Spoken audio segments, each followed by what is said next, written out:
crunch time. We have 2 days until we leave for Nepal. 2 days, Nepal! Woohoo! We're gonna be doing Everest base camp trek and Annapurna base camp trek if everything goes well. Fingers crossed.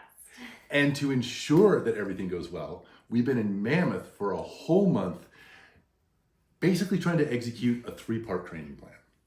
And so today, while we get stoked, get all of our preparations together for our upcoming trip, we plan to just break down our 3-part training plan and share with you guys exactly how we've been getting ourselves ready for the trip of our lifetimes. All right, so the 3-part plan. Part 1, altitude acclimation. Getting high, staying high, being high as much as possible. That's Adam's life philosophy. It sounds like Cheech and Chong. Oh no. Step 2, cardio training. Lots and lots of trail running, trying to get that pulse rate up. And step 3, gym training, trying to get our bodies physically fit and strong for what's going to be about 28 straight days of backpacking. Whew, it's gonna be a lot. Part 1 of our training plan started a month ago when we moved to Mammoth for the entire month. We have been living at over 8,000 feet, which was a big adjustment, I will say. Big adjustment. It's not that easy to sleep that high, guys. Guys, going upstairs at 8,000 feet, oh my God, you feel like you're dying. I was feeling it literally walking up the stairs when Yeah. we first got here. Yeah. But as you have seen, we've been doing lots of hikes, getting up as high as we can, 10,000 feet, 11,005 on Volcanic Ridge, over 12,000, right? Yeah. On Matterhorn Peak. A lot of our adventures over the past month in Mammoth have mostly been focused on just doing really long journeys, but spending as much time at high altitude as we possibly can. So we love spending the whole day over 10, and then we come back and sleep at 8. It's been great. It's been great. As I hope you've seen, we've had a great deal of pleasure just going at a relatively slow pace, just being up high and letting our bodies acclimate to high altitude. Part 2 of the plan is cardio training. That is super important because we're going to be up at 16, 17, 18,000 feet. Day after day after day. It's not like go up one day and come down the next day. It's weeks that we'll be at really high altitude. Weeks and doing hard things. And you guys know I have trouble at really anything over about 12 or 13,000 feet. Yeah. So this needs training, and getting your heart rate up as high as safely possible, as often as possible while at altitude is a really, really good way to train your heart and your cardio system so that it's not freaking out when you start getting up to those really extreme altitudes. Well, especially because even though we're living at 8, it's not like we can train at 16 or 17,000 while we're here. So our method of training is really being at 8, 10, 12 here in Mammoth, and then getting our heart rate up as high as we can get it, which we're hoping will help to adapt once we're in Nepal. Exactly. So we actually came up with a fairly scientific and detailed training plan, but in order to put that plan into action, we finally needed to get smartwatches. Woohoo! So of course, we got the ultimate hiker's high altitude smartwatch. The Suunto Vertical 2. We did a lot of research. These watches are perfect for us and any other people who are interested in trekking specifically, training for high altitude, because we have now the ability to track our heart rate. We can track our oxygen levels. That one's key for me. Oh my God, this guy, when we first got here, oxygen levels didn't look so great. They did not. They're looking pretty good lately, They're which looking we'll better. get into. What else can we do? I've been tracking my sleep. I don't like tracking my sleep because it stresses me out. If I know when I'm not sleeping well, I don't need like confirmation that, oh, you're going to be dragging butt today. Okay. But I felt the same way at first as well. But sometimes I'll be like, oh, I only got like a few hours of sleep. But your watch sometimes tells you got more hours of sleep than you thought. And it tells you about your sleep quality, which I never thought about before. But sometimes it'll be like, yeah, you only got 4. But they were 4 really good hours. Fair. And you also really like that kind of detailed external validation. I love stats. I'm more of an internal validation guy, but I really do appreciate the heart rate, which I've been using every single day. Everywhere. The O2, which I've been using every day. I love the compass. I love the route finding. There's a lot of stuff there. Oh yeah, it has maps on it. So anyway, we've been needing a smartwatch for a really long time. I think this watch will be perfect for us. It has been perfect while we've been training. It'll be perfect for all of our upcoming adventures. I love having the map on it as well. The map is really So key. we'll show you guys how we've been using this to incorporate into our training plan. But essentially what we've been doing, the basics of it, we every morning while we've been here, we'll give ourselves an hour. We will go out onto a local trail. Part of what's so great about living here is we can just walk out our door, be right at the hiking trails. Mammoth is amazing. Trails everywhere. Ah, so great. We basically take the hour and we run on the trails for as long of that hour as we possibly can. Now, of course, running at high altitude at 10,000 feet is not easy. Well, there's my watch. Oh. Got a message. It has a message for me. Running at altitude is not easy. And so at first when we started, we were of that hour, gosh, I was running like 5 minutes at a time if I was lucky. It was rough. But I've definitely noticed for myself of that hour, I'm able to run more and more as we've been here. I've been absolutely thriving, especially this past week. Wouldn't you say? I was dragging butt the whole first week. I mean, honestly, I was basically just hiking at a relatively fast pace. I couldn't fast handle. hiking. Now I am ripping up trails, and it's been really fun because as we've gone from summer to fall, already to winter, we already had a snow. I feel like my training has kind of progressed. My cardio training has kind of progressed along those lines. So like once it started snowing, I just am running the whole thing. Snow! This is getting us ready for Nepal. The first snow of the season. Heck yes. Heck yeah. This is awesome. Amazing. Come on. Woo! You're at 113, that's it? One. Wait, what? Well, mine's going down because we stopped running. Why are you in better shape than me? What do you mean why? Wait, why? I've been working out harder. Wait, what? I've been going harder than you. Wait, what? I'm trying to gaslight me again. Checking my O2 levels because that's really what I need to know. 97? Yes! This is a good sign, guys. When we first got to Mammoth, my O2 levels were down in the lower 90s after a run like this. So being at 97 means I'm definitely getting ready for Nepal. Crushing it. That's crushing it. So it's been really fun running through the seasons all in just a 30-day time frame. And I have definitely noticed Adam is really well acclimated right now. 99 now. It's recovering really fast. Like when I run, it gets up to about 120, but I'm recovering like 30 seconds. It's down into the 90s. Living at altitude will do that for you. Yeah, living at altitude is working. Because at first I was kind of dusting him on trail. I'd be like, yo, are you okay? Are you dying? And then just today you were like crushing me. Who's dusted who? I know, it's so annoying. Very nice warm-up run up to Horseshoe Lake. And now I think we are ready to push the pace up to McLeod. What is it? It's about like 600 feet of climbing up to that? It's pretty steep. Yeah. And it's a trail, but it's rocky. And it's gonna be hard to push the pace at this altitude, but we're gonna see what we can do, right? I'm already dying, but let's go.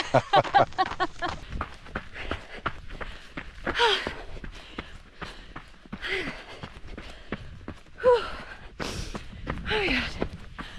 This is so winded. That is the one thing about running. It gets you in such good cardio shape. But my Lord, it's so unfair. Because Adam, he's just so fast. He's so darn fast. When we're hiking, once we get over like 10 or 11,000 feet, oh my gosh, we're basically the same pace. Or sometimes I'm even faster. Oh my gosh. But when we're trail running, it's just not fair. He ran track. I was a swimmer. The odds are against me. So I try to keep up with him. But as you can see, despite incorporating more and more running, if I try to run as fast as him, it just never goes well. However, the one thing I have that he does not is that I thought ahead last night. I downloaded the map onto my Suunto watch. So once he gets up to McLeod, he might get there before me, but he's not gonna know where to go. Look at what I got. Who's the smart one in this relationship? Huh? Yeah.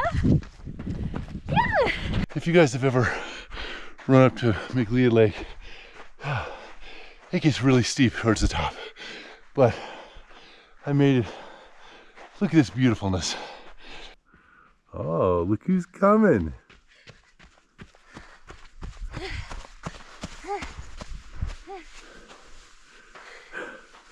All right? I'm really out of shape.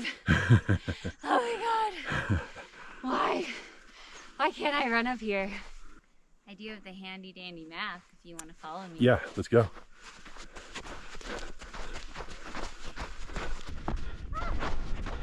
Now we're running on beach. Nice, right? I'm not beach. I love running in sand. That's because you're just beach. Like Ken? Exactly. That's all you got. What's your job? That's your job. Beach. What's my job? Complaining about me.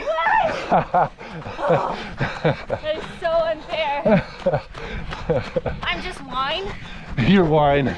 I'm beach and you're wine. Like vino. I could be beach as vino. You're a fine wine. Exactly.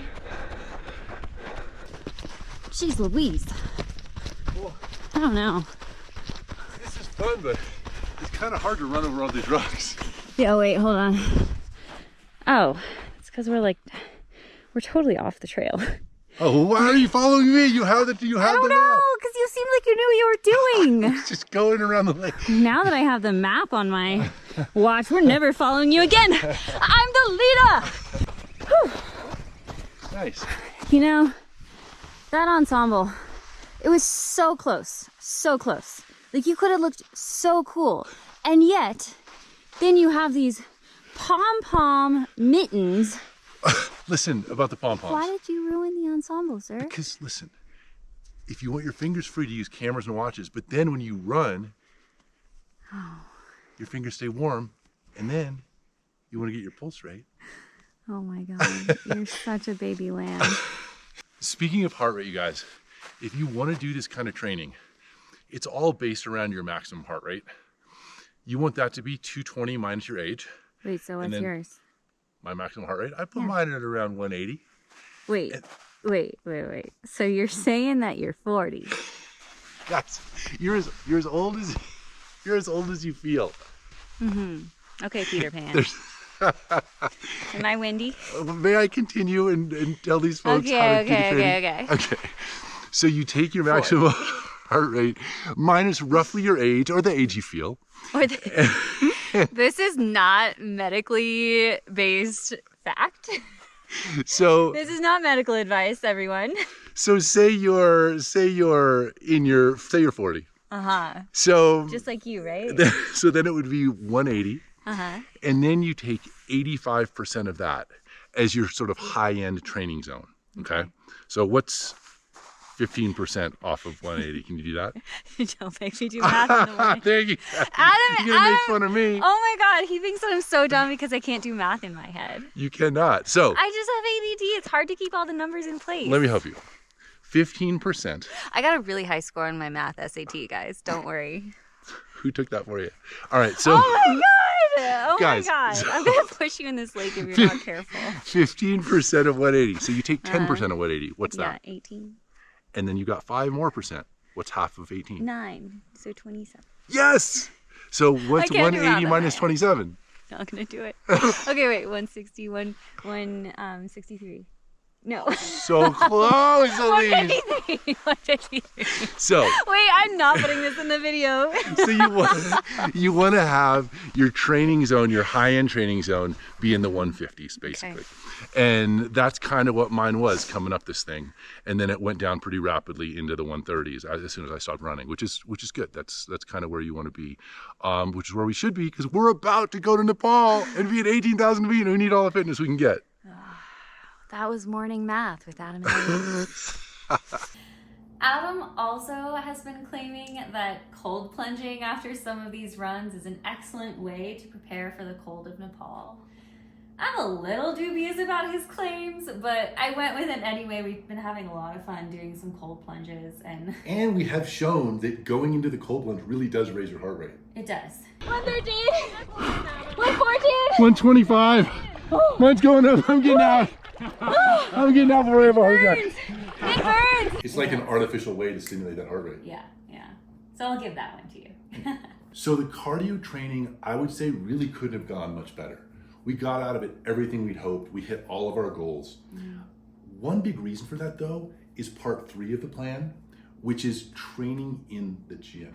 I'm a huge believer of supplementing outdoor cardio training with indoor strength training, but our plan this time was really to tailor the indoor strength training to trekking and cardio fitness.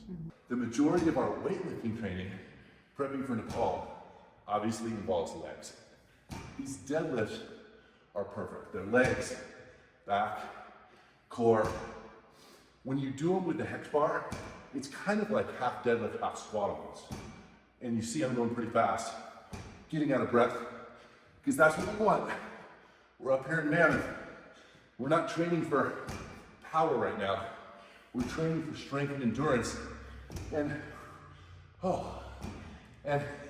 the ability to just keep chugging at high altitude. We're at 8,000 feet here. We're gonna be at 18,000. Whoopah! Don't pass out there. So I'm doing these sets of 20, and man, I feel that heart going. Jeez Louise. That's higher than you've gotten up even while you're hiking on trail. That's what I'm saying. If you do deadlifts, 20 reps fast, that heart rate will go. It's great training. It's great training. Really good. And of course, it's just getting our legs like that, just like bam, bam, bam, bam, bam, you know? This next one is even better. Okay guys, this one's the real killer. One-legged box squats.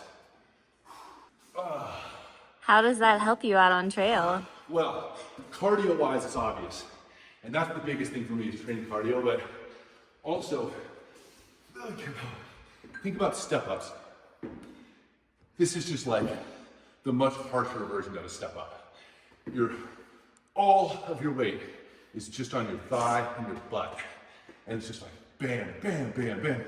These are big muscles in your body. Maybe mine aren't that big, but they're the biggest muscles in your body. Let's say that for all of us. And so when you're using those muscles, bang, bang, bang, your cardio is going nuts. And then I just switch right over to the other leg so I don't give my cardio a chance to rest.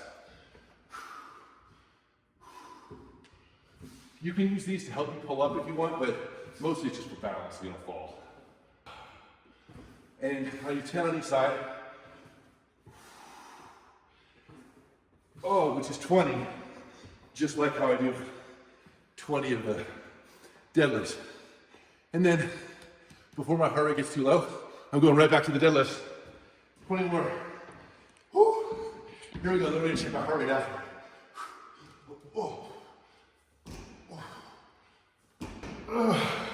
Okay. In the 140s. That might sound pretty high, but when I started up here in Mammoth, I was getting up there barely doing anything. Now I just did 20 box reps and 20 deadlifts, and I'm still in the 140s, so it's definitely an improvement.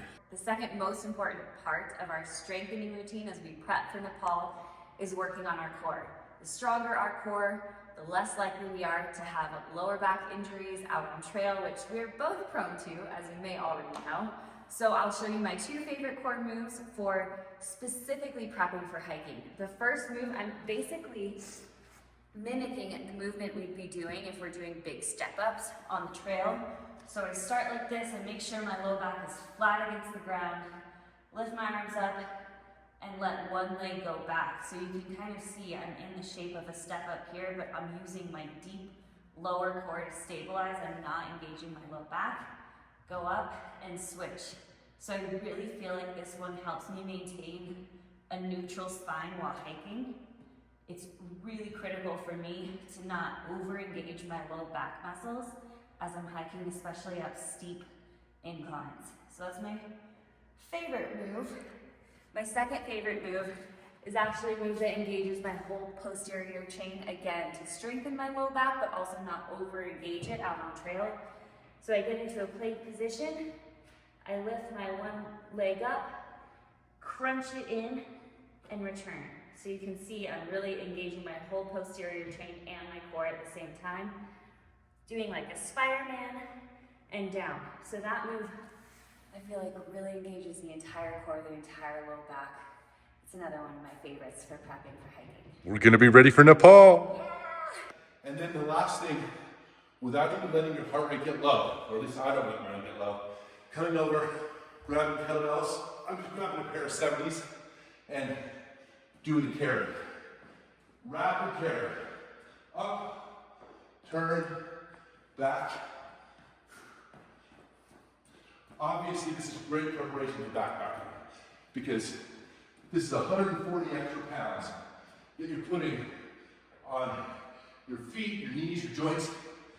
Also, by moving quickly, you're really taxing your cardio system as well as strengthening your whole core. Man, I'm getting tired. I try to do 10 back and forth. And then I'm gonna check my heart rate after. Whoa there, sir. Okay, that's probably about as high as I want to go with the heart rate. But remember, before you guys laugh at me too much, we are at 8,000 feet doing this. In Nepal, we're gonna be at 18,000 feet. No carries there.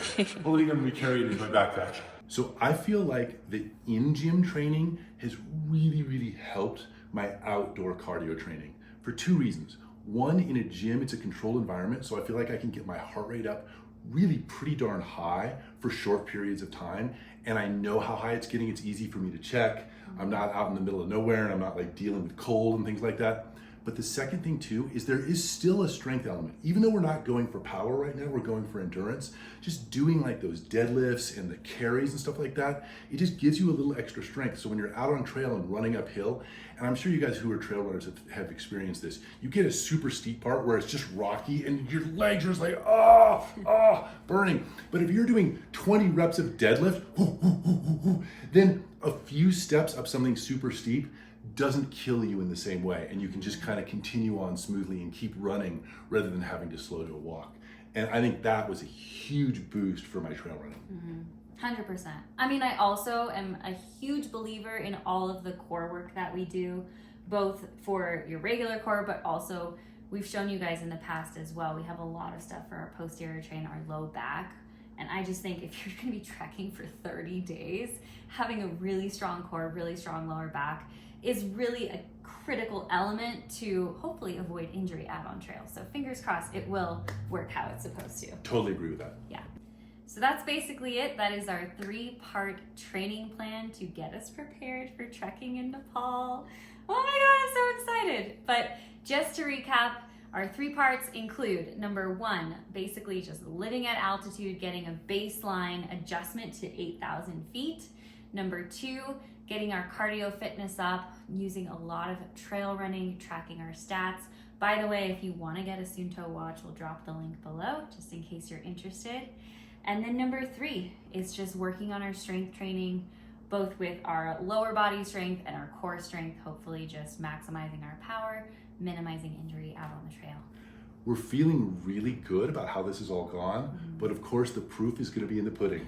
And in a week, we are going to be in Nepal, trekking our butts up over 19,000 feet. Oh my God. Let's go. So excited, guys. I cannot wait to show you guys Nepal. The next video you're going to see after this will hopefully be us crushing it to Everest Base Camp. And if we can do it, Annapurna Base Camp after that. Anyway, let us know if you have questions, and I guess we'll see you on the other side. Love you guys. See you out on the Himalayan trails. Woohoo!